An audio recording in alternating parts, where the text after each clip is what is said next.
Hi there and welcome back to Hair Romance. I'm Christina and I'm posting an answer to one of your hair questions every day this month.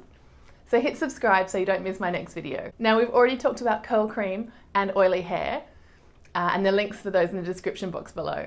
But now we're going to talk about hair elastics. I shared a hair hack on Instagram and I got a lot of questions, so I'm going to run through exactly what I do now. I'm a big fan of these invisibobbles, these invisibobble hair elastics. You might have known them, seen them before. They're plastic and they're sort of like a coil, and they're fantastic because they don't leave a dent in your hair. So when you wear your hair up in a ponytail or a bun, I find them really comfortable even for thick or heavy hair.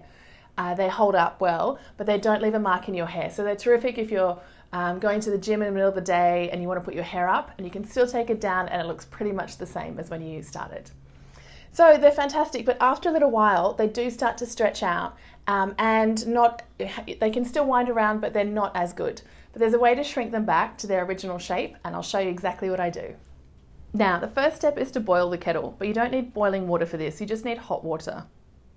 So once it's boiled, let it cool down a little bit more. Then place your elastic in the bottom of a cup and pour a little bit of water over the top.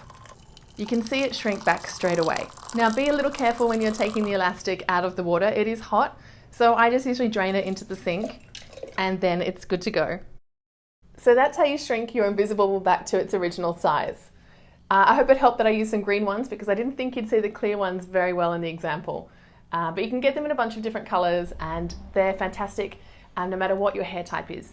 They're also excellent for when you have curly hair and you want to pineapple your hair up on top of your head while you sleep. That's my trick as well for getting up with great curls in the morning. Thanks so much for watching, and do subscribe so you don't miss my next video. And you can also ask your questions in the comments below. Have fun with your hair and I'll see you soon. Bye.